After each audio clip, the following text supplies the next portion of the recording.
අපි මේ දවස්වල සාකච්ඡා කරන්නේ බයිබලය සහ මම කියන මාතෘකාවේ. එතකොට බයිබලය සහ මම කියන මාතෘකාවේ දැන් අපි සති දෙකක් ඉවර කරලා තියෙනවා. ඒක කොටස් දෙකකට කඩලා අපි බලන්නේ. එකක් මම බයිබලයට මොකද්ද කරන්නේ කියලා එක කොටසයි. ඒක තමයි අපි මේ පසුගිය සති දෙකේම අපි බැලුවේ. එතකොට ඒ කොටස ඉවරයි. මම බයිබලයට මොකද්ද කරන්නේ කියන කොටස ඉවරයි. සති දෙකක් තිස්සේ අපි බැලුවා. අද අපිට බලන්න තියෙන්නේ බයිබලය මට මොකද්ද කරන්නේ කියන එක. ඉතින් ඊට කලින් සති දෙකේ අපි බලපු ටික පොඩ්ඩක් මතක් කරගෙන යමු. විතර බයිබලයට මම මොනවද කරන්නේ? මම බයිබලය මොකද්ද කරන්නේ කියන එක ගැන කරුණු හතක් බලාගත්තා. පළවෙනි එක තමයි මම බයිබලයේ පිටපතක් ලබා ගනිමි කියන එක. දෙවෙනි එක තමයි ජීවිතයේ සියලු දවස්වලදී බයිබලය කියවනවයි කියන එක. රෑ මම බයිබලය මෙනෙහි කරනවා. රෑ ඒ කියන්නේ රෑ මෙනෙහි කරන එක කියන අපි බලාගත්තා කොහොමද මෙනෙහි කිරීම කියන්නේ මොන වගේ එකක්ද කියලා. මේ හැම දෙයක් ගැනම අපි විස්තරාත්මකව බලාගත්තා. ඉතින් බයිබලයේ පිටපතක් මම ලබා ගන්නවයි කියන්නේ මොකද්ද? ඇයි අපි ගන්නෙ? කොහොමද පිටපතක් අපි අතට ඇවිල්ලා තියෙන්නේ? කොහොමද කොච්චර අවුරුදු ගාණක් ගියාද? කී දෙනෙක් එකට සම්බන්ධ වුණාද? කී දෙනෙක්ගේ දායකත්වයේ තියෙනවද? ඒ වගේ දේවල් අපි බලාගත්තා විස්තරාත්මකව. ඒ වගේම සියලු දවස්වලදී කියවීම ගැන අපි බලාගත්තා. කොහොමද කියවන්නේ? මුලින්ම මොකද්ද කියවන්න ඕනේ? ඊට පස්සේ කොහොමද කියවන්න ඕනේ? ටික බලාගත්තා. මෙනෙහි කිරීමත් අපි බලාගත්තා එක පදයක් අරගෙන නේද? අපි බලාගත්තා කොහොමද උත්පත්ති එක අරගෙන කොහොමද ඒකෙන් මෙනෙහි කරන්න කියලා. ඊට වගේම කටපාඩම් කරන්නෙමි කියලා කිව්වා. මං හිතන්නේ මං ගිය පාර දුන්නා කටපාඩම් කරගෙන එන්න කියලා කොටසක්. ඒක කටපාඩම් කරගත්ත නැති නිසාද දන්නේ කට්ටියක් සමහරක් අය ඇවිල්ලා නැති අද කොහොම හරි. යාළුවෝ කවුරු හරි කටපාඩම් කරාද? මොකද්ද කොටස කියලා? ඔව්. ගීතාවලිය 119 65 ඉඳලා 72 වෙනකන් කටපාඩම් කරා. ඒ වුණාට මට නම් මේ පොඩ්ඩක්වත් මතක් වෙන්නේ නැහැ. හරි අයසින් දන්නවා. තමයි උත්සාහය අපි අගය කරනවා. දෙවියන් වහන්සේත් අගය කරනවා. තව සතියක් අරගෙන කටපාඩම් කරන්න try කරන්න. ඒකට කමක් නැහැ. මේ වෙන කවුරු හරි ඉන්නවද? තව සතියක් කල් දෙන්නම්. මේ එක කටපාඩම් කරගෙන ඒක හරි හොඳ වැඩක්. මේ බයිබලේ කටපාඩම් කරන එක. ඇයි අපි කටපාඩම් කරන්න ඕන? අපි කටපාඩම් කරන්න ඕනේ ඇයි? ඔබට විරුද්ධව පව් නොකරන පිණිස නේද? ඒක බයිබලය අපේ හදවතේ තියෙනකොට ඒක අපිව ආරක්ෂා කරනවා පරීක්ෂාවක් එනකොට. ඒ වගේම අපිට කාට හරි උත්තරයක් දෙන්න තියෙනවා. ඒ ඔක්කොම අපි විස්තරාත්මකව බලාගත්ත පසුගිය දවස් දෙකේ සති දෙකේ. ඊට පස්සේ කොහේ ගියත් මම අරන් යනවා. ඒක මට සාක්ෂියක් වෙනවා. ඒක මගේ සාක්ෂිය ආරක්ෂා කරනවා. ඒ වගේම කොහොමද අපි ඉගෙන ගන්නෙ? බයිබලයේ ඉගෙන ගන්නවයි කියන්නේ මොකක්ද කියන එක බලාගත්තා. මම බයිබලයේ ඉගෙන ගන්නවයි කියලා එක පදයක් තව පදයක් එක සංසන්දනය කරලා කවදාකවත් ඒ බයිබලයේ එක පදයක් විතරක් අල්ලගෙන දඟලන්න හොඳ නැහැ. අපි එක පදයක් අනිවාර්යෙන් තව පදයක් එක්ක සම්බන්ධ කරලා අර බිග් පික්චර් එක බලන්න ඕනේ මොකද්ද වෙන්නේ කියන. එහෙම තමයි අපි ඉගෙන ගන්නේ. සොයන මේ මම දාලා තියෙන මේ ඉස්රා 7:10 2 තිමෝති 2:15 3:15 ඊට අමතරව තව පද ගොඩක් තිබ්බා. අපි බැලුවා යොහාන් 5යි 39 ඒ වගේ පදවල බැලුවා හැම පදයකම තියෙන සෙවීම සොයනමයි කියන. ඒක දෙවියන් වහන්සේගේ පොතෙන් සොයන්න කියලා එසායා පොතෙන් අපි බලාගත්තා. ඒ වගේ සොයලා ඉගෙන ගන්න එක තමයි ඉගෙන ගන්න. දැන් මේ හැම දෙයක්ම වෙනස්. කියවීම කියන එක වෙනස්. මෙනෙහි කිරීම කියලා කියන්නේ වෙනස්. කටපාඩම් කරනවා කියන්නේ වෙනස්. ඉගෙන ගන්නවයි කියන්නේ වෙනස්. මේ කරුණු හතරම වෙනස් ක්‍රියාකාරකම් හතරක්. වෙන විදිය හැම එකකම සුවිශේෂීත ශිෂ්‍යත සුවිශේෂී භාවයක් තියෙන හැම එකම අපි එකිනෙකට වෙනස්. එතකොට හැම එකෙම සුවිශේෂී භාවයක් තියෙන හැම එකක්ම කරන්න ඕන විදිය වෙනස්. හැම එකෙම ලැබෙන ප්‍රයෝජනය වෙනස්. ඉතින් කියවනකොට මුලින්ම ඒවා අපි බලාගත්තා. මුලින්ම කියනකොට හිමින් කියවන්න ඕනේ. මේ වේගයෙන් කියවන්න ඕනේ. නැවත නැවත කියවන්න ඕනේ. කීප විට කියවුවට පස්සේ අපි හිමින් පදයෙන් පදේ නවත්තලා කියවන්න ඕනේ කියලා. ඒ වගේ මෙනෙහි කිරීම කොහොමද? කටපාඩම් කරනවා කියන්නේ කොහොමද? ඉගෙන ගන්නවා කියන්නේ මොකද? මේ හැම එකක්ම වෙනස්. ඒතර අපි කාලය වෙන් කරගන්න ඕනේ මේ හැම දෙයකටම වෙන වෙනම. මෙනෙහි කිරීමට කාලයක්, ඉගෙන ගැනීමට කාලයක්, කියවීමට කාලයක්, කටපාඩම් කිරීමට වෙනම කාලයක් ඒ වගේ වෙන් කරගන්න ඕන. ඉතින් මේ ඔක්කොම අපි කරාට පස්සේ අපි ඉගෙනගත්තු දේ අපි තුලම තියාගන්න නැතුව ඒක අපි අනිත් අයට උගන්වන්න ඕන. ඒ උගන්වන කොටත් අපිට අවවාදයක් දෙනු ලැබුවා යාකබ්තුමා. යාකබ්තුමා ඒකේ අපිට කිව්වා හැමෝම ගුරුවර වෙන්න හදන්න එපා කියලා. නේද? අපි වැරදි දෙයක් කාට හරි ඉගැන්නුවොත් අනිත් අයව නොමග යවුවොත් අපිට බරපතල දඬුවම් අපිට ලැබෙනවයි කියලා. ඒ නිසා අපි උගන්වනකොට පරිස්සම් වෙන්න ඕනේ. උගන්වන්න දේ වචනයානුකූලව වචනයට අනුරූපව වචනයට ගැලපෙන විදියට අපි උගන්වන්නට ඕන. ඉතින් මම බයිබලය සම්බන්ධව කරන්නේ මේ කරුණු හතක්. මම බයිබලයේ පිටපතක් මුලින්ම මටම කියලා ලබා ගන්නවා. ජීවිතේ සියලු දවස්වලදී කියවනවා, රෑ දහවල් මෙනෙහි කරනවා, කටපාඩම් කරනවා, කොහේ ගියත් අරන් යනවා, ඉගෙන ගන්නවා, උගන්වනවා. මේ ටික තමයි අපි මේ සති දෙකේ බලාගත්තේ. රෙකෝඩින් තියෙනවා ඔන්ලයින් එකේ. මේ දාලා තියෙන්නේ කැමති අය ඒක බලා ගන්න පුළුවන් මතක නැති අය. කාට හරි හම්බුනේ නැත්නම් මට මෙසේජ් එකක් දාන්න මම ආය ලින්ක් එක යවන්නම්. අද අපි බලා ගන්න යන්නේ බයිබලය මට මොනවාද කරන්නේ? මාව මොනවාද කරන්නේ? නැත්නම් මට මොනවාද කරන්නේ? නැත්නම් මාව මොනවාද කරන්නේ කියන එක තමයි බලන්නේ. දැන් දෙවෙනි කොටස. බයිබලය සහ මම කියන මාතෘකාවේ දෙවෙනි කොටස. පළවෙනි කොටස මම බයිබලයට මොකද්ද කරන්නේ? දෙවෙනි කොටස බයිබලය මට මොකද්ද කරන්නේ? දැන් මේක දැක්ක ගමන් මේ බයිබල් ස්ටඩීස් වලට යන කට්ටිය දැනටම ඉගෙනගෙන ඉන්න කට්ටියට තේරෙනවා අපි දැන් යන පාර මොකද්ද කියලා. දැන් මේ පින්තූරේ දැක්ක ගම මතක් වෙන ඇති අපි දැන් යන පාර මොකද්ද කියලා. එතකොට මේක දැක්කම ටක් ගාලා මතක් වෙන්න ඕන. දැනටම බයිබල් ස්ටඩීස් කරලා තියෙන කට්ටිය. ඒ වුණාට අපි මේක මතක් කිරීම දන්න කට්ටියට මේක මතක් කිරීමක් විදිහට අපි කරගෙන යන්න. එතකොට පළවෙනි දේ තමයි බයිබලය මාව පිරිසුදු කරනවා. මේ කොහොමද පිරිසිදු කරන්නේ?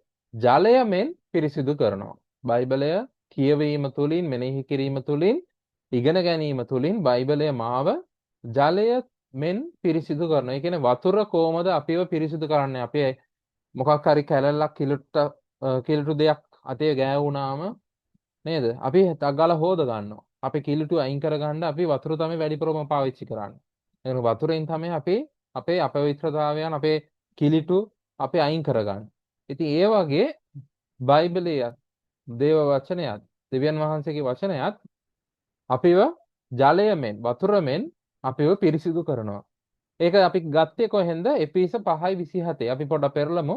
එපීස 5:27ට. ඔක්කොම පෙරලා ගත්තොත් හොඳයි. එපීස 5:27. ඒක බලන්න මම කියවන්නම්. තේජවත් සභාවක් කොට Tamanට ඔප්පු කර ගැනීම සඳහා වචනය නැමැති වතුරෙන් තේදීමෙන් වචනය නැමැති වතුරෙන් සේදීමෙන් වචනය නැමැති වතුරෙන් සේදීමෙන් මෙතනින් තමයි අපි ඒක ගන්නෙ. ඒ කියන්නේ වචනේ සමාන කරලා තියෙනවා වතුරට. ඒකට වතුර වචනය කියන මේ වතුරෙන් තමයි සෝදාන්නේ. මොකද්ද? මේ සභාව. උන්වහන්සේ එය පවිත්‍ර කොට. එය කියලා කියන්නේ මෙතන සභාව. උන්වහන්සේ එය පවිත්‍ර කොට පිරිසිදු කරන පිණිස. කියන්නේ පවිත්‍ර කොට පිරිසිදු කරන පිණිස. එතකොට දෙවියන් වහන්සේගේ වචනය අපිව පිරිසිදු කරනවා. මේ පිරිසිදු කිරීම කියලා කියන්නේ අපේ පව් සමා කිරීම, අපේ පාපයයින් මිදීම නෙමෙයි. ඒ අපිට මිදීම ලැබෙන්නේ දෙවියන් වහන්සේගේ ලේ වලින්. යේසුස් වහන්සේගේ ලේ වලින් තමයි අපිට මිදීම ලැබෙන්නේ. මේක ඊට පස්සේ අපි ගැලවීම ලැබුවාට පස්සේ අපි එදිනදා ජීවිතයේ අපිව පිරිසිදු කිරීම තමයි මේ වතුර නැමැති වචනය තුළින් අපිව පිරිසිදු කිරීම. ඉතින් හෙබ්‍රේය 10:22 බලන්න. හෙබ්‍රේය 10:22 පොඩ්ඩක් පෙරලන්න. හෙබ්‍රේය 10:22. ඒකේ මේකට සමාන පදයක් තියෙනවා. 10:22. හෙබ්‍රේය 10:22. එතන කරුණු හතරක් කියවෙනවා. හැබැයි එක දෙයක් විතරයි අපි මේකට ගැලපෙන්න අපි ගන්න. නපුරු හෘද සාක්ෂියකින් පිරිසිදු වීම පිණිස අපගේ සිත් ඉසිනු ලැබ අන්න බලන්න අපේ ශරීරය පිරිසිදු වතුරෙන් සෝදනු ලැබ. අපේ ශරීරය පිරිසිදු වතුරෙන් සෝදනු ලැබ. කොහෙද මේ පිරිසිදු වතුර තියෙන්නේ? යෝර්දානේ වතුරෙන් ගත්තාම හරිද? යෝර්දානේ වතුරද පිරිසිදු වතුර? මේ කොහෙද මේ පිරිසිදු වතුර තියෙන්නේ? අපේ ශරීරය පිරිසිදු වතුරෙන් සෝදනු ලැබ. සෝදන්න කියලා තියෙන්නේ. කොහෙන්ද මේ පිරිසිදු වතුර අපිට ගන්න පුළුවන්? මොන ටැප් එකකින්ද මොන ලින්දෙන්ද ගන්නෙ? ඒක දෙවියන් දෙවියන් වහන්සේගේ වචනය තමයි. ඉතින් දෙවියන් වහන්සේගේ වචනය නැමැති මේ ජලය දැන් මේ වතුරෙන් තමයි අපිව පිරිසිදු වෙන්නේ. ඉතින් බයිබලය මාව පිරිසිදු කරනවා. මගේ දිනපතා ඇදහිලිවන්ත ජීවිතය මාව පිරිසිදු කරනවා මේ වතුර නැමැති නැත්නම් ජලය මෙන් මාව මේ වචනය පිරිසිදු කරනවා. ඒක තමයි පළවෙනි දේ. එතකොට දෙවෙනි එක මොකද්ද කියලා ඔයගලන්ට හිතා ගන්න පුළුවන් නේ. පළවෙනි එක වතුර නම් දෙවෙනි එක මොකක් විය යුතුද? ගින්දර වෙන්න ඕනේ. නේද? පළවෙනි එක වතුර නම් ඊළඟ එක ගින්දර වෙන්න ඕනේ. දෙවියන් වහන්සේගේ වචනය වතුර වගේ පිරිසිදු කරනවා විතරක් නෙමෙයි. දෙවියන් වහන්සේගේ වචනය ගින්නක් මෙන් පිරිසිදුත් කරනවා. ගින්නක් වගේත් පිරිසිදු කරනවා. දැන් වතුරෙන් අපිව පිරිසිදු කරනකොට අපිට වැඩිය දැනෙන්නේ අපි හරි ආසයි වතුරේ ඉන්න. නේද? වතුරට වෙලා වතුරේ පූල් එකේ වෙලා ඉන්න අපි හරි ආසයි. ෂවර් එක යට ඉන්න හරි ආසයි. පොඩි ළමයින්ම සමහර කරලාට වතුරට දැම්මම ගන්නත් බෑ. ඉතින් වතුරට හරි කැමතියි. හැබැයි ගින්නෙන් පිරිසිදු කරනවා කියන්නේ. ඒක ටිකක් අර වතුරෙන් හොදලා යන්නෙම නැති පව් තියෙනවනේ. වතුරෙන් හොදලා යන්නේ නැති ඒවා තියෙනවනේ. ගින්නෙන් තමයි පිරිසිදු කරන්නේ. දෙවියන් වහන්සේගේ වචනය අන්න ඒ වගේත් අපිව පිරිසිදු කරනවා. වතුරෙනුත් පිරිසිදු කරනවා. වතුර වගේත් පිරිසිදු කරනවා. ගින්දර වගේත් පිරිසිදු කරනවා. ගින්නක් මෙන් පිරිසිදු කරනවා. බලන්න යෙරෙමියා 23යි 29. යෙරෙමියා 23යි 29.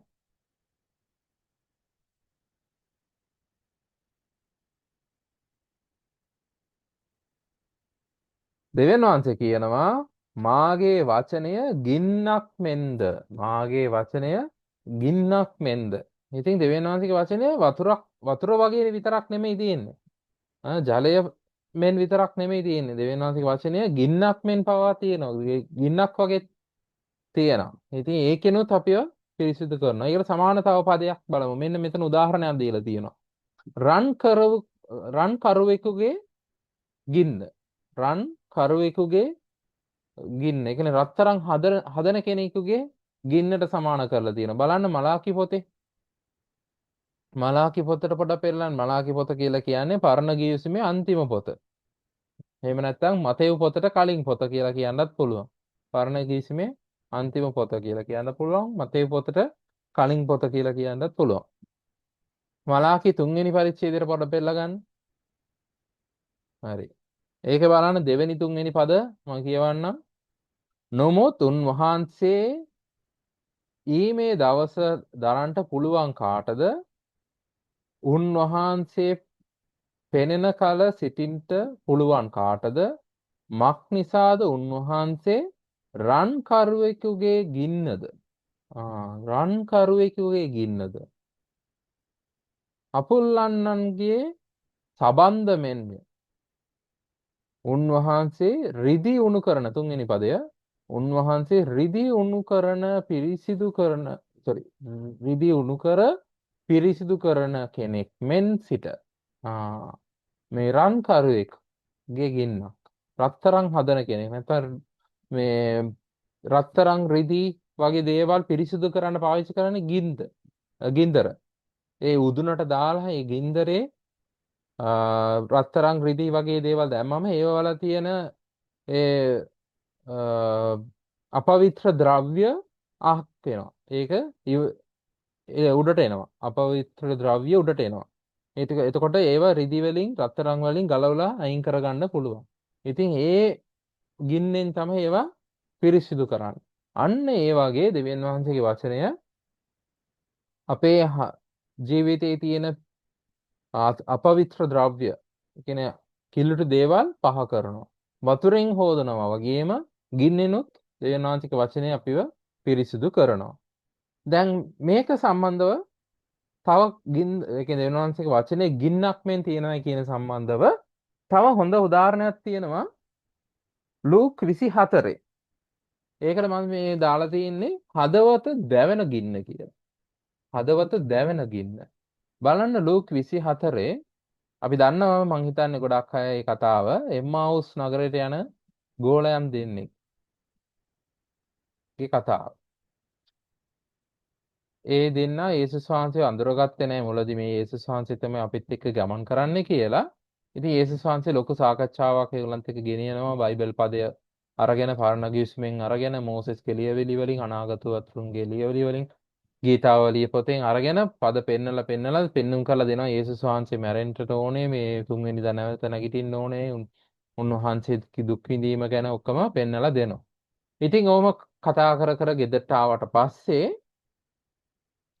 එයාලා එකතු වෙලා රොටි කඩන වෙලාවේ තමයි එයාලට ඇස් පැහැදෙන්නේ. ඉතින් බලන්න 32 වෙනි පදයේ මොනවද කියන්නේ? ලූක් 24:32 කියන්නේ මොනවද? එකල ඔව්හු උන්වහන්සේ අප සමග මගදී කතා කළ කලෙහි. ඒ කියන්නේ මගදී කතා කර කර ආවනේ පරණ ගීතයෙන් පද අරගෙන පෙන්න ආවනේ. අන්න මගදී කතා කළ කලෙහි ලියවිලි තෝරා දුන් කලෙහි අපේ සිත් දෑවා නොවේදයි. අපේ සිත් දෑවා නොවේදයි. ඉතින් සිත දැවෙන ගින්න. අපේ හදවත දැවෙන ගින්න. ඒ කියන්නේ දෙවියන් වහන්සේ වචනේ අපි කියවනකොට ඒක හිතට දැනෙනවා. අපේ හිත තුළ ඒ උණුසුම ඇති කරනවා. ඒ වගේ ගින්නක්. අපේ හදවත තුළ උණුසුම ඇති කරන ගින්නක්. දැන් මේ සංවේදීභාවය ඇති කරන ගින්නක්. අපිට දැනෙන, හිතට දැනෙන ගින්නක් වගේ තමයි දෙවියන් වහන්සේගේ වචනේ තියෙන්නේ.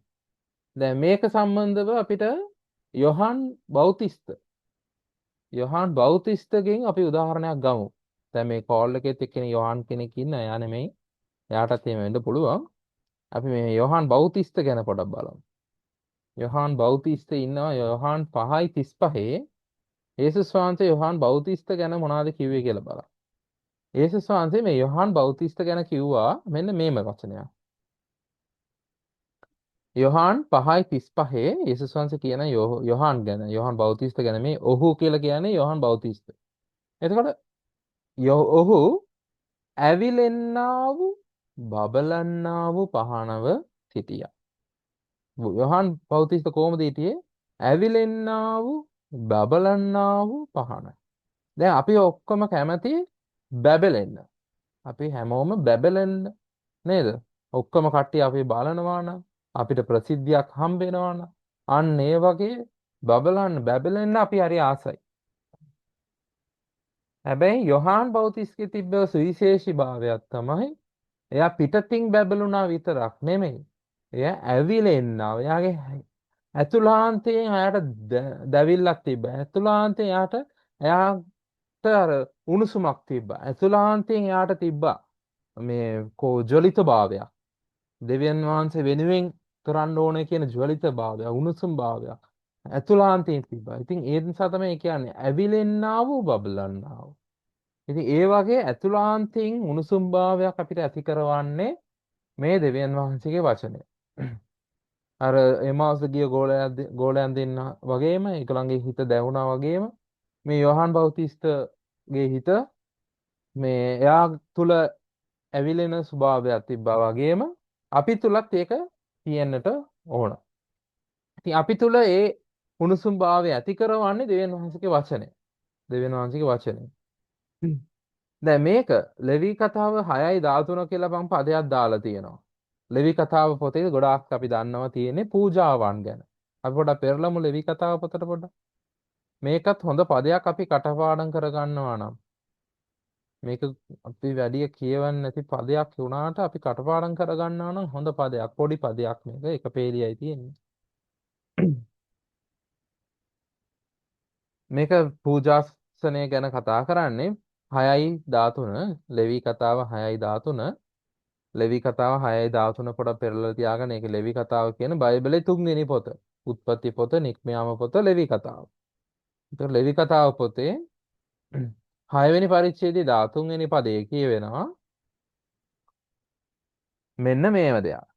ගින්න පූජාසනය පිට නිතර දැල්වමින් අන්න නිතර දැල්වමින් නොනවි නොනිවි නොනිවි තිබිය යුතුය. නේද? නිතර දැල් වෙන්නට ඕන, නිවෙන්නේ නැති වෙන්නත් ඕන. ඒ කියන්නේ අපේ භාෂාවෙන් කියනවා නම් සෝඩා බෝතලේ වගේ ඉන්න බෑ. නේද? අපි සාමාන්‍ය කතා භාවයට කියනවනේ සෝඩා බෝතලේ වගේ කියලා. එකපාරට මං මොනවා හරි කරනවා කියලා උඩ පැනගෙන දඟලනවා.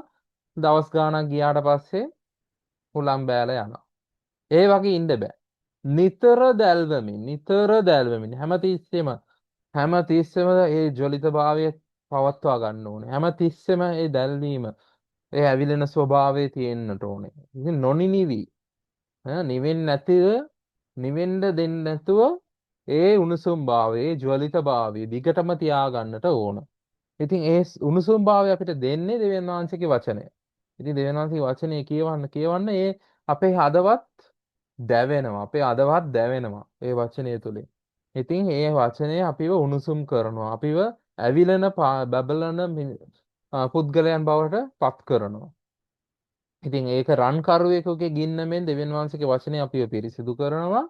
ඒ වගේම දෙවියන් වහන්සේට සේවය කිරීමට අවශ්‍ය වෙන ජ්වලිත භාවය, ඒ උණුසුම් භාවය, ඒ ඇවිලෙන ස්වභාවය, දැවෙන ස්වභාවය අපි තුල ලබා දෙන්නේ දෙවියන් වහන්සේගේ වචනය. ඉතින් දෙවියන් වහන්සේගේ වචනය වතුර මෙන් මාව පිරිසිදු කරනවා, ගින්නක් මෙන්ම මාව පිරිසිදු කරනවා. දැන් අපි මේක බලාගත්තේ එරේමියා 23යි 29ට. ඉතින් ආය අපි යන් එරේමියා 23යි 29ට පොඩ්ඩක්. එරේමියා 23යි 29ට පොඩ්ඩක් ආය යන්. ආය පෙරලා ගමු. එරේමියා 23යි 29 බලාගත්තාම ඒකේ තව දෙයක්ත් තියෙනවා. මොකද්ද? මාගේ වචනය ගින්නක් මෙන්ද අන්න තව එකක් තියෙනවා. පර්වතය පොඩි කරන කුළු ගෙඩියක් මෙන්ද. දෙවියන් වහන්සේගේ වචනේ තව දෙයකට සමාන කරලා තියෙනවා. තව දෙයකට සමාන කරලා තියෙනවා. මොකද්ද?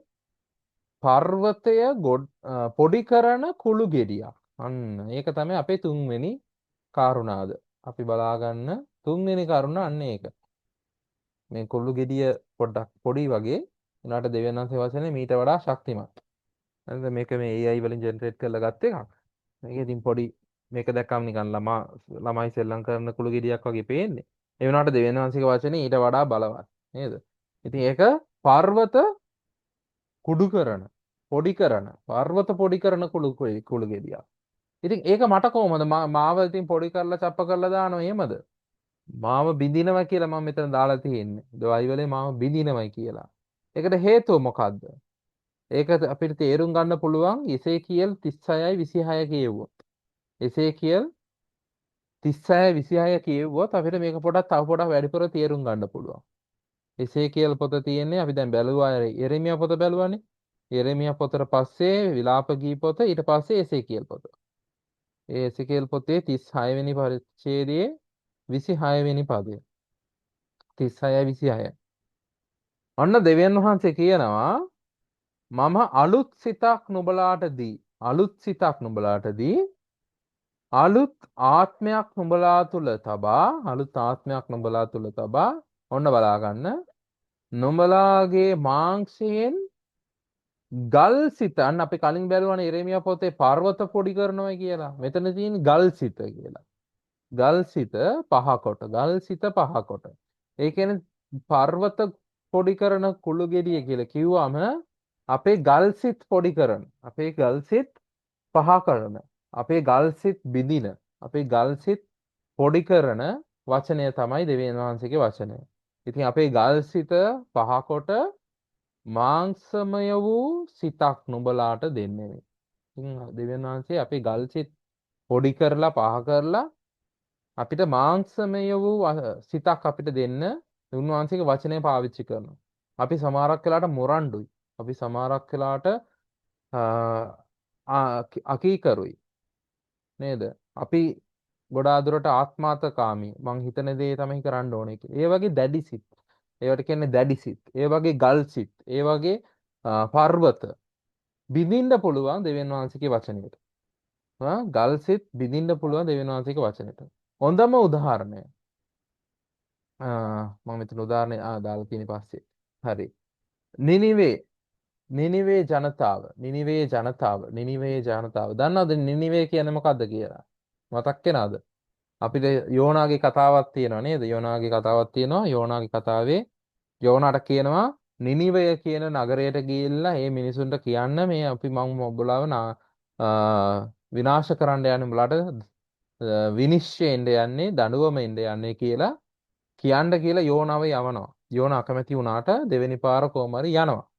ඉතින් ඒ නිනිවේ නගරය ඒ හිටපු ජනතාව එච්චර පව්කාරයි. දෙවියන් වහන්සේ ඒ නගරයට විනිශ්චය ගේන තරම් විනාශය ගේන තරම් ඒ ජනතාව හරි නපුරු.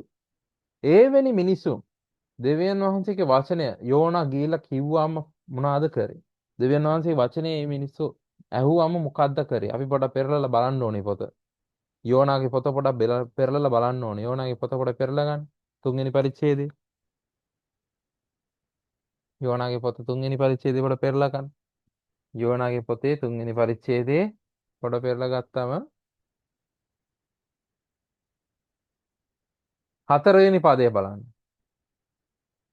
හතරවෙනි පදය යෝනාගේ පොතේ තුන්වෙනි පරිච්ඡේදයේ හතරවෙනි පදය. යෝනා නුවරට ඇතුල් වෙන්න පටන්ගෙන දවසක ගමන් යමින් තව 40 දවසකින් නිනිවය හෙලා දමනු ලැබේයයි ප්‍රකාශ කළේ. අන්න දෙවියන් වහන්සේගේ වචනය යෝනා ප්‍රකාශ කරනවා. එතකොට ඒ ජනතාව දෙවියන් වහන්සේ අඳුරන්නේ නැති ඒ පෞකාර ජනතාව මොකද කරේ? එවිට නිනිවෙහි මිනිස්යෝ දෙවියන් වහන්සේ කෙරෙහි විශ්වාස කොට උපවාසයෙන් ප්‍රසිද්ධ කර උපවාසයක් ප්‍රසිද්ධ කර ලොකු අය සිට කුඩා අය දක්වා ගෝනිරෙදි ඇඳගත්තෝය. 6 වෙනි පදය. ඒ ආරංචිය නිනිවේ රජු වෙතට පැමිණුණු විට ඒ නගරයේ ඒ නිනිවයේ රජුරෝ පවා මොකද කරන්නේ? හෙතෙම එයා මොනවද කරන්නේ? තමාගේ සිංහාසනයෙන් බැස සලුව අහක තබා ගෝනිරෙදි පෙරවාගෙන අලු පිට හිඳගත්තේය. අලු පිට හිඳගත්තේය. ඉතින් රජුරෙක් පවා අන්න ওই විදිහට තමයි කරේ. දෙවියන් වහන්සේගේ වචනේ ආපු වෙලාවේ. ඉතින් ඒ දැඩි සිත්, ඒ පෞකාර සිත් බිඳුනා එදා. ඒක දැකලා තමයි දෙවියන් වහන්සේ ඒ අයට ඒ විනිශ්චය නොදී සමාව දුන්නේ. කරුණාව දුන්නේ ඒ අයගේ සිත බිඳුණු නිසා. ඉතින් දෙවියන් වහන්සේගේ වචනයට පුළුවන් දැඩි සිත් බිඳින්න.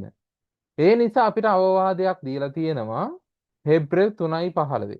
හෙබ්‍රේව 3:15 අපිට අවවාදයක් දීලා තියෙනවා. ඒකත් අපි බලන්න ඕනේ. හෙබ්‍රේව 3:15. හෙබ්‍රේව 3:15.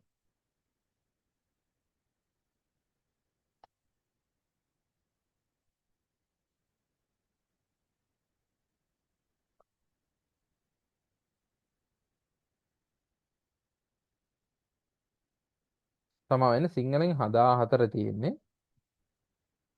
14 සිංහලෙන් 14 හෙබ්‍රේව 3:14. මක් නිසාද අද නුඹලා උන්වහන්සේගේ හඬ අසන්න වුණම්. උන්වහන්සේගේ හඬ අසන්න වුණම් උදහස් ඉපදවීමෙන් දීමෙන් නුඹලාගේ සිත් දැඩි කර නොගනිල්ලා. අන්න ඒක තමයි වචනේ. නුඹලාගේ සිත් දැඩි කර නොගනිල්ලා. දෙවියන් වහන්සේගේ වචනයට පුළුවන් අපේ ගල් සිත් බිඳින්න. එහෙත් ඊටත් වඩා උඩින් අපි අපේ සිත් දැඩි කරගත්තොත් අපිට උදාහස තමයි ඉතුරු වෙන්නේ. උදාහස තමයි ඉතුරු වෙන්නේ. නේද? පාරාවෝ අපි දන්නව නේද? මිසරයේ පාරාවෝ සිත දැඩි කරගත්තා. ඉතින් ඔහුට උදාහස් ආවා. ඉතින් අපිට අවවාදයක් දීලා තියෙනවා අපේ සිත් දැඩි කරගන්න බෑ. අර එසේකියල් කිව්වා වගේ මාංශමය වූ සිතක් තමයි අපි තුළ තියෙන්නට ඕනේ. සංවේදී සිතක් තමයි අපි තුළ තියෙන්න ඕනේ. මුරණ්ඩු සිතක් නෙමෙයි, අකීකරු සිතක් නෙමෙයි නේද? ආත්මාර්ථකාමී සිතක් නෙමෙයි. ගල් දැඩි සිතක් නෙමෙයි.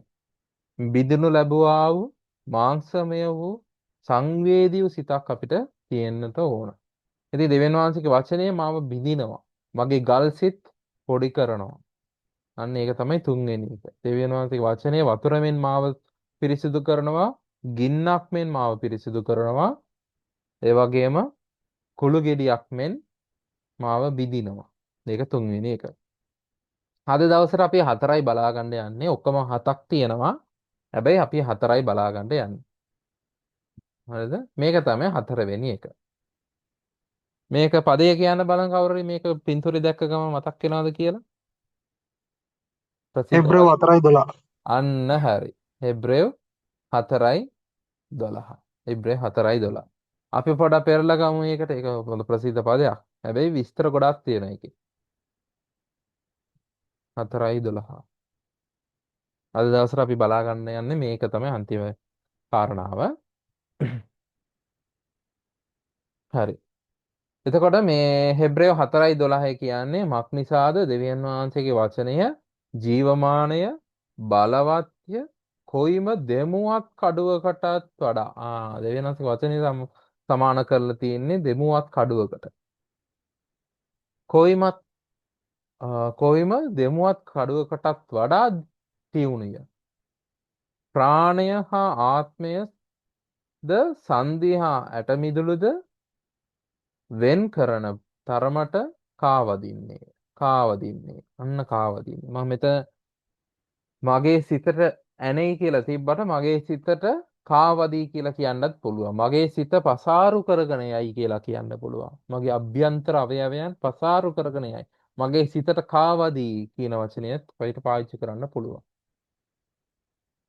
අපි බලමු මේ පේතෘස්තුමා කරපු පළවෙනි දේශනාව නේද සභාවේ මේක සභා යුගයේ සභා යුගය කියලා කියන්නේ පෙන්තකොස්ත දවසේ අර සභාව පටන් ගත්ත දවසේ ඉඳලා යේසුස් වහන්සේගේ දෙවෙනි පැමිණීමේ වලාකුළු මතට ඇවිල්ලා අපිව අරගෙන යන කාලයට තමයි සභා යුගය කියලා කියන්නේ.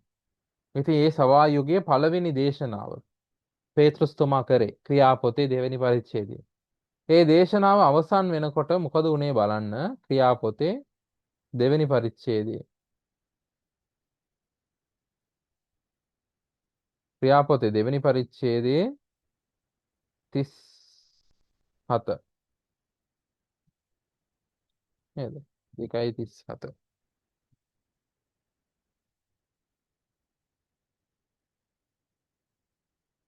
බලන්න. ඔව්හු ඒ අසා ඒ කියන්නේ පේතෘස්තුමා කියපු වචනේ අසා ඒ දේශනාව අසා අනින ලද සිත් ඇතුව ඒ වචනය දෙවියන් වහන්සේගේ වචනයට පුළුවන් මගේ හිතට කාවදින්න මගේ හිත අනින්න මට හඟවන්න මගේ මගේ හිත හඟවන්න පුළුවන් කාවදින්න පුළුවන් මගේ හිත පසාරු කරගෙන ගිහිල්ලා මගේ අභ්‍යන්තර අවයවයන් ස්පර්ශ කරන්න පුළුවන් දෙවියන් වහන්සේගේ වචනෙට ඒක දෙමුවත් කඩුවකට වඩා කොයිම දෙමුවත් කඩුවකට වඩා තියුණු. ඉතින් පළවෙනි දේශනාවේ ඒක වුණා. මේක මේ ෆොන්ට් එකේ ප්‍රශ්නයක් ප්‍රසන්ටේෂන් එකේ මේක පදින්නේ නැහැ. බලන්න ඕනේ. PowerPoint එකේ හරියට තියෙන ප්‍රසන්ටේෂන් දැම්මම මේවා පේනවා. මේක ප්‍රාණය හා ආත්මය. දැන් මේ දෙක පොඩක් පැහැදිලි කිරීමක් අවශ්‍යයි. ඒකයි මම මෙතනින් නවත්තන්නේ අදට. පොඩක් වෙලා යනවා මේ ටික පොඩක් විස්තර කරගන්න. ප්‍රාණය සහ ආත්මය. මනුෂ්‍ය දැන් මේ පදේ තිබ්බනේ. ප්‍රාණය සහ ආත්මය කෝක ක්‍රියාපොතට ගියාම ක්‍රියා නෙවෙයි හෙබ්‍රේව පොතේ. හෙබ්‍රේව 4:12 එහෙම තිබ්බා නේද? මතකද? කොයිම දෙමොත් ප්‍රාණය සහ ආත්මය කියලා දෙකක් තියෙනවා. ප්‍රාණය සහ ආත්මය කියලා දෙකක් තියෙනවා. මොකද්ද මේ ප්‍රාණය සහ ආත්මය? ඇත්තටම මිනිස්යා ගත්තාම මිනිස්යා කොටස් තුනකින් යුක්තයි. කොටස් තුනකින් යුක්තයි. පළවෙනි එක තමයි අපිට අල්ලලා බලන්න පුළුවන් මේ ශරීරය. අපිට අල්ලලා බලන්න පුළුවන් ශරීරය වගේ දෙයක්. ඒක අපිට හිතා ගන්න පුළුවන් කම්පියුටර් හાર્ඩ්වෙයාර් එකක් වගේ. කම්පියුටර් එකේ හાર્ඩ්වෙයාර් පාර්ට්ස් වගේ. කම්පියුටර් දන්න අයට ඒක ලේසියෙන් තේරුම් ගන්න පුළුවන්. නේද? අපි අල්ලලා බලන keyboard, mouse, monitor, system unit ඒ වගේ ඒවා තියෙනවනේ. ඒවා තමයි හાર્ඩ්වෙයාර් කියලා කියන්නේ. නේද? අපි කඩේට ගියාම කම්පියුටර් ගන්නවා කියලා අපි කඩෙන් අරන් ඉන්නේ හાર્ඩ්වෙයාර් ටික තමයි කඩෙන් අරන් ඉන්නේ. අල්ලන්න පුළුවන් කැලි ටික. ඒක තමයි ශරීරය. ඒ වගේ තමයි ශරීරය. ප්‍රාණය කියන්නේ අපි තුල තියෙන අපේ පණ. අපේ පණ, අපේ ප්‍රාණය. ඒ කියන්නේ ඒකෙන් තමයි අපි හිතන්නේ. අපිට හැඟීම් දැනෙන්නේ ප්‍රාණය තුලින්. අපි හිතන්නේ අපි ප්‍රාණය. අපේ හැඟීම් අපි දුක් වෙනවා, සතුටු වෙනවා, බය වෙනවා. ඒ හැඟීම් ඒ ඔක්කොම දැනෙන්නේ අපේ ප්‍රාණයට. ඒක තමයි software එකක් වගේ. අපිට පණ දෙනවා වගේ. නේ ඒක තමයි software එකක් වගේ. ඉතින් ඒක ප්‍රාණය. ඉතින් මේක මනුෂ්‍යයාගේ දෙවෙනි කොටස. පළවෙනි එක ශරීරය, දෙවෙනි එක ප්‍රාණය. තුන්වෙනි එක තමයි මේ ආත්මය කියන්නේ. ඒක නිකන් හරි චිප් එකක් වගේ නැත්නම් සිම් එකක් වගේ තියාගමු, හිතාගමු. නේද? අපි තව එක්කෙනෙක් එක්ක සම්බන්ධ වෙන්න නම් සිම් එක තියෙන්න ඕනේ. එතකොට තමයි ඉන්ටර්නෙට් කනෙක්ටිවිටි එක ගන්න පුළුවන්. නැත්නම් මොනවා හරි කනෙක්ටිවිටි එක ගන්න පුළුවන්, නෙට්වර්ක් එක ගන්න පුළුවන් සිම් එක වගේ. ඒ ආත්මය. ඒක තියෙන්නේ ප්‍රාණය ඇතුලේ. ඉතින් ඒක තිබ්බොත් මේ ආත්මය තිබ්බොත් තමයි අපිට දෙවියන් වහන්සේත් එක්ක සම්බන්ධ වෙන්න පුළුවන්. ඉතින් මිනිස්යාගේ කොටස් තුනක් තියෙනවා. ශරීරය, ප්‍රාණය, ආත්මය කියලා. ආත්මයෙන් තමයි අපි දෙවියන් වහන්සේත් එක්ක සම්බන්ධ වෙන්නේ. හැබැයි පළවෙනි මිනිස්යා ආදම් පව් කරපු නිසා, ආදම් සහ ඒව පව් කරපු නිසා ඒ අයගේ ආත්මය එදාම මැරුණා. ඔයාලට මතක ඇති නැත්තම් කියවලා බලන්න. උත්පත්ති දෙවෙනි පරිච්ඡේදයේ දෙවියන් වහන්සේ කිව්වා නුඹලා මේ ගහෙන් කන දවසට මැරෙනවා කියලා. තුන්වෙනි පරිච්ඡේදයේ අපි බලනවා ඒගොල්ලන් එපා කියපු ඒ ගහෙන් කෑවා. හැබැයි එදාම මැරුන්නේ නැහැ. ආදාම් මැරෙනකොට 930යි වයස. එයා එදාම මැරුන්නේ. යාගේ ශරීරය මැරුණේ ගොඩක් පහු වෙලා.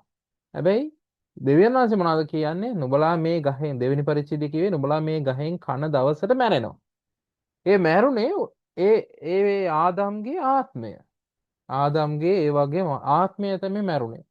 ඉතින් දෙවියන් වහන්සේත් එක්ක සම්බන්ධ වෙන්න බැරි වුණා. දෙවියන් වහන්සේගේ දේවල් තේරෙන්නේ නැති වෙන්න පටන් ගත්තා. ඒකයි දෙවියන් වහන්සේ දැක්කම ගිහලා හැංගුණේ. ඉතින් දෙවියන් වහන්සේගේ දේවල් තේරෙන්නේ නැති වුණා. ඉතින් ඒක එතනින් පස්සේ ඉපදුණු හැම මිනිස්සෙකුටම ආත්මය මැරිලා තමයි ඉපදෙන්නේ. ශරීරයයි ප්‍රාණයයි තියෙනවා ආත්මය නැහැ. ඒකෙන් දෙවියන් වහන්සේගේ කාරණාවල් හිතා ගන්න බෑ. දෙවියන් වහන්සේගේ කාරණාවල් තේරුම් ගන්න බෑ. දෙවියන් වහන්සේත් එක්ක සම්බන්ධයක් නැහැ. සම්බන්ධයක් ඇති කරගන්න විදියක් නැහැ. ආත්මය මැරිලා නිසා. අපි ගැලවීම ලබන දවසට තමයි ඒ ආත්මය පිබිදෙන්නේ. ඒ ආත්මය අලුත් ජීවනයක් ලබන්නේ අපි ගැලවීම ලබන දවසට. මොකද දෙවියන් වහන්සේගේ ආත්මයන්න් වහන්සේ ශුද්ධාත්මයන් වහන්සේ අපි තුල ඇවිල්ලා අපේ ආත්මය පුබුදවනවා. අපේ ආත්මය පණ ගන්වනවා. එතකොට තමයි අපිට දෙවියන් වහන්සේත් එක්ක සම්බන්ධ වෙන්න පුළුවන් වෙන්නේ. ඊට එතනින් පස්සේ තමයි අපිට දෙවියන් වහන්සේගේ කාරණාවල් තේරුම් ගන්න පුළුවන් වෙන්නේ. එතකොට දැන් අපිට අපේ ප්‍රාණය කියලා දෙයක් තියෙනවා ආත්මය කියලා. දැන් ශරීරය හරි ලේසි අපිට අල්ලලා කපලා හරි බලා ගන්න පුළුවන්. හැබැයි මේ ප්‍රාණයයි ආත්මයයි අපි තුල තියෙන්නේ. ඒ දෙකේ දැන් ආත්මය දෙවියන් වහන්සේගේ කාරණාවල් තමයි හිතන්නේ. දෙවියන් වහන්සේගේ කාරණාවල් ගැන තමයි හිතන්නේ. දෙවියන් වහන්සේගේ කාරණාවල් ගැන තමයි එයා තේරුම් ගන්න බලන්නේ. එයාගේ දෙවියන් වහන්සේගේ කාරණා ගැන තමයි හිතන්නේ. හැබැයි ප්‍රාණය මගේ කාරණාවල්, මගේ මතය, මගේ කාරණාවල් තමයි ප්‍රාණයෙන් හිතෙන්නේ. ඒතකොට ප්‍රාණයෙන් හිතන දේවල් වලටයි ආත්මයෙන් හිතන දේවල් වලටයි නැත්නම් ප්‍රාණයෙන් මං ගන්න තීරණ වලටයි ආත්මයෙන් ගන්න තීරණ වලටයි නැත්නම් ප්‍රාණයෙන් මං බලන දෘෂ්ටි කෝණයටයි ආත්මයෙන් මං බලන දෘෂ්ටි කෝණයටයි අතරමැද ඒ ප්‍රාණයටයි ආත්මයටයි අතරමැද ඒ සියුම් තැන කපන්න පුළුවන් දෙවියන් වහන්සේගේ වචනේ විතරයි. දෙවියන් වහන්සේගේ වචනේට විතරයි ඒ සියුම් තැන කපන්න පුළුවන්. මම මේ ගන්න තීරණය මගේ ප්‍රාණයෙන් ගන්නවද මගේ ආත්මයෙන් ගන්නවද? මේ මං කරන්න යන දේ මං දෙවියන් වහන්සේගේ කැමැත්ත අනුව කරනවද නැත්නම් මගේ කැමැත්තට කරනවද කියලා ඒ ප්‍රාණයටයි ආත්මයටයි මැද ඒක කපලා වෙන් කරලා පෙන්වන්න පුළුවන් දෙවියන් වහන්සේගේ වචනයට තමයි. ඒකයි කොයිම දෙමුවත් කඩුවට වඩා තියුණුයි කියලා කියන්නේ. ඉතින් මගේ ප්‍රාණයේ සිතුවිල්ලයි මගේ ආත්මයේ සිතුවිල්ලයි දෙකට කපලා පෙන්වන්න පුළුවන් මේ දෙවියන්වහන්සේගේ වචනෙට. ඒක තමයි ප්‍රාණය සහ ආත්මය කොහොමද කියන්නේ ප්‍රාණය සහ ආත්මයේද සංදීහා ඇතමිලුදුල වෙන් කරන. අයි වෙන් කරන්න පුළුවන්. ප්‍රාණයේ සිතුවිලි ආත්මයේ සිතුවිලි වෙන් කරන්න පුළුවන් දෙවියන්වහන්සේගේ වචනෙට. දෙවෙනි එක තමයි සංදීහා ඇතමිදුළු. ඒකත් ඒ වගේ තමයි මගේ අභ්‍යන්තර දේවල් සහ මගේ පිටත දේවල් අතර වෙනස පෙන්වන්න පුළුවන් මේ දෙවියන්වහන්සේගේ වචනයට තමයි. දැන් සංදිහා ඇට මිදුළු කියන්නේ මේ bone and marrow. bone and marrow. ඉතින් ඒක ගැන වෛද්‍යවරයෙක්ගෙන් තමයි හොඳටම දැනගන්න පුළුවන්. මම වෛද්‍ය ශාස්ත්‍රය ඉගෙන ගන්න නැහැ. ඒ නිසා මට වැඩි එකක කතා කරන්න බෑ. හැබැයි අපි දන්නවා මේ දෙක සාමාන්‍යයෙන් එකට තියෙන එක වෙන් කරන්න අමාරු දෙයක්. ඇලිලා තියෙන්නේ bone and marrow. ඉතින් ඒක පවා වෙන් කරන්න පුළුවන් දෙයක් කියන්නේ අපේ අර අභ්‍යන්තර සිතටයි මගේ මනසටයි තියෙන වෙනස වෙන් කරන්න පුළුවන් දෙවියන් වහන්සේගේ වචනෙට. තුන්වෙනව තමයි තියෙන්නේ මේකම තියෙන වෙන් කරන තරමට කාවදින්නේය සිතේ සිතිවිලිද අදහස්ද. සිතේ සිතිවිලිද අදහස්ද විමසන්නේ. මගේ සිතට එන අදහස් සහ සිතුවිලි. ඒ කියන්නේ සිතුවිලි වලට ඉංග්‍රීසියෙන් පාවිච්චි වෙලා තියෙන්නේ thoughts කියන වචනය. අදහස් වලට ඉංග්‍රීසියෙන් පාවිච්චි වෙලා තියෙන්නේ intents. මගේ intention එක. ඒතකොට සිතුවිලි සහ අදහස් කියන දේවල් කරුණු දෙකක්. ඒ දෙක අතරත් වෙනසක් ඇති කරවන්න පුළුවන් දෙවියන්වහන්සේගේ වචනෙට විතරයි. දැන් අපි තේරුම් ගන්න උත්සාහ කරොත් සිතුවිල්ලක් කියලා කියන්නේ මම යම් කිසි දෙයක් කරන්න මං හදන plans. නේද? මං මොකද්ද මේක කරන්නේ මං ඊළඟට මොකද්ද කරන්නේ? ඒ වගේ හිතනවා. මං හිතලා මං හදන දේවල්. අදහස් කියන්නේ ඒ සිතුවිල්ලට මුලින්ම ආපු අදහස, ඉන්ටෙන්ෂන් එක. ඇයි මම මේක කරන්න? මම මේක ප්ලෑන් කරන්න මුලින්ම ආපු අදහස මොකද්ද? එතකොට මුලින්ම එන්නේ අදහස. ඊට පස්සේ තමයි ඒක ගැන සිතන්නේ අපි. ඒක දැන් බයිබලයේ සිතුවිලි සහ අදහස් කියලා තිබ්බට අපි ඇත්තට ප්‍රායෝගික ජීවිතයේ මුලින්ම අදහසක් පහළ වෙනවා. ඊට පස්සේ ඒක ගැන සිතුවිලි අපි හදා ගන්නවා. First we get an intention and then we start thinking about it. So ඒව තමයි යන්නේ. So intention first then the thoughts. So practically එහෙම තමයි ප්‍රායෝගිකව එහෙම තමයි සිදු වෙන්නේ. එතකොට අදහස intention එක මොකද්ද? මම ඇයි මේ කාරණාව ගැන මම ඇයි මේම දෙයක් හිතන්නේ කියන ඒ දෙක අතර තියෙන වෙනස පවා මට වෙන් කරලා පෙන්වන්න පුළුවන් දෙවියන් වහන්සේගේ වචනේට. ඒකයි මෙතන කියන්නේ සිතේ සිතිවිලිද අදහස්ද විමසන්න. ඒ දෙකේ අතර තියෙන වෙනසත් අපිට මේක හරි වැදගත්. මම මේ වෙලා අරගෙන මේක කතා කරන්න හේතුව මේකයි. අපි ගොඩාක් වෙලාවට අපි අතර ප්‍රශ්න ඇති වෙන්නේ ඕක නිසා. ඕක කරගන්න නැති නිසා තමයි. නේද? අපි දෙවියන් වහන්සේගේ කාරණා මොකද්ද? මිනිස්යාගේ කාරණා මොකද්ද කියන එක හරියට තේරුම් ගන්න ඕන. ඒකෝර දෙවියන් වහන්සේගේ කාරණා දැනගන්න පුළුවන් අපේ ආත්මය. මිනිස්යාගේ කාරණා අපි හිතන්නේ අපේ ප්‍රාණය. ඒ දෙක අතර තියෙන වෙනස වෙන් කරලා පෙන්වන්න දෙවියන් වහන්සේගේ වචනේ අපිට අවශ්‍යයි. දෙවියන් වහන්සේගේ වචනෙන් තමයි ඒක වෙන් කරලා පෙන්නන්නේ. ඉතින් මම යම් කිසි දෙයක් මං හිතනවා නම් යම් කිසි දෙයක් ප්ලෑන් කරනවා නම් ඊට ඉන්ටෙන්ෂන් එක මොකද්ද? ඒකේ අදහස මොකද්ද? යටි අදහස කියලා කියන්නේ අපි. යටි අදහස කියලා සාමාන්‍යයෙන් කියන්නේ. අන්න ඒ වගේ. ඒක ඇයි මම මේ කරන්නේ කියන එක විමසන්නේ දෙවියන් වහන්සේගේ වචනය. ඉතින් දෙවියන් වහන්සේගේ වචනය මගේ සිතට කාවදිනවා. මගේ සිත පසාරු කරගෙන යනවා. මගේ සිතට අනිනවා. මගේ සිතට අනිනවා. මගේ සිත ඇනේ. ඉතින් එහෙම තමයි දෙවියන් වහන්සේගේ වචනය අපිව ගෙනියන්නේ. ඉතින් මේ කරුණු හතර තමයි අද දවසේ අපි බලා ගන්න. ඊටු ටික අපි පස්සේ බලාගමු. ඊළඟ සතියේ බලාගමු. තව කරුණු තුනක් තියෙනවා. ඒවට පොඩ වෙලා යනවා. ඒ නිසා අපි ඒක ඊළඟ සතියේ බලාගමු. ඉතින් අද අපි මොකද්ද බලාගත්තේ පොඩ මතක් කරගත්තොත් බයිබලේ මට මොකද්ද කරන්නේ? බයිබලේ මට ජලයමෙන් මාව පිරිසිදු කරනවා. වතුර වගේ මාව පිරිසිදු කරනවා. ඒතර බයිබලය මම කියවනකොට මෙනෙහි කරනකොට ඒක ඉගෙන ගන්නකොට ඒක මාව පිරිසිදු කරන්න ඕන.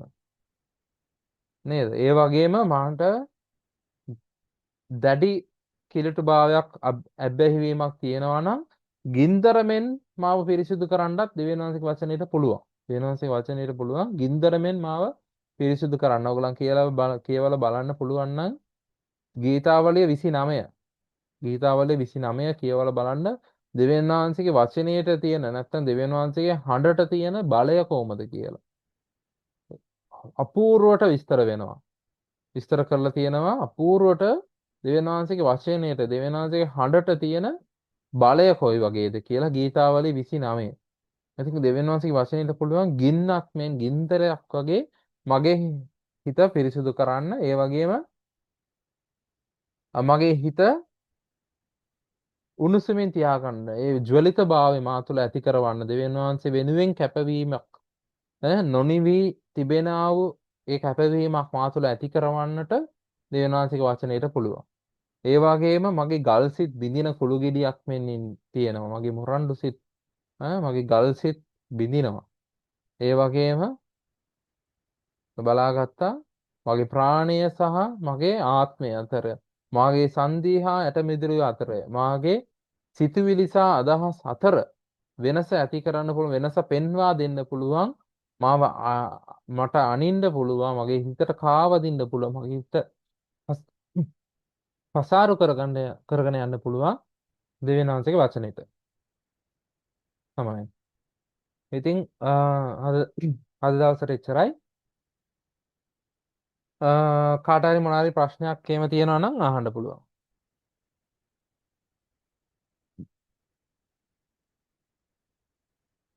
තේරුම් නැති දෙයක් තියෙනවා නම්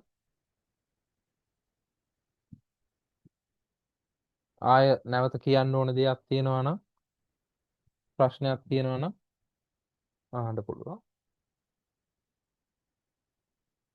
එහෙම නැත්නම් අපි යාඥා කරලා ඉවර කරමු. ඊට කලින් පුද්ගලිකව ප්‍රශ්නයක් අහන්න තියෙනවා නම් මගේ නම්බරෙ තියෙනවා මේකට කතා කරන්න. එහෙම නැත්නම් අපේ group එකට join වෙන්න ඕනේ නම් මේ link එකෙන් join වෙන්න පුළුවන්. මේ QR code එක scan කරලා ඔයගලන්ට join වෙන්න පුළුවන්. ප්‍රශ්න මොකද නැත්නම් අපි යාඥා කරලා අවසන් කරමු.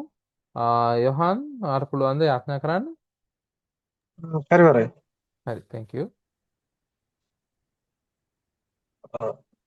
ප්‍රේමවන්ත අතිශුද්ධ මහත්ම දේවියන්නි ස්වාමිනේ ඔබ වහන්සේ ස්තුතිවන්ත වෙනවා අද දවසේ ඔබ වහන්සේ අපිට මේ ආකාරයෙන් ඔබ වහන්සේගේ වචනය අපට පහදා දීම ගැන ස්වාමිනේ ඔබ වහන්සේ ස්තුතිවන්ත වෙනවා ඔබ වහන්සේගේ වචනය තුලින් අපට ලැබෙනා වූ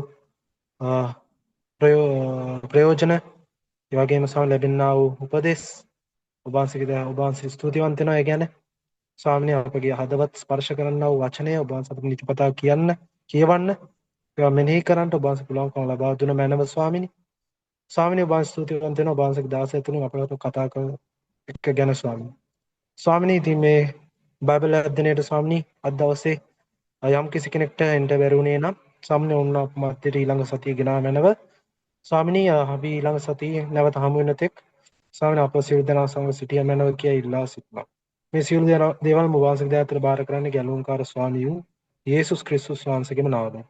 Amen. Amen. Thank you. Good night. Thank you. Thank you.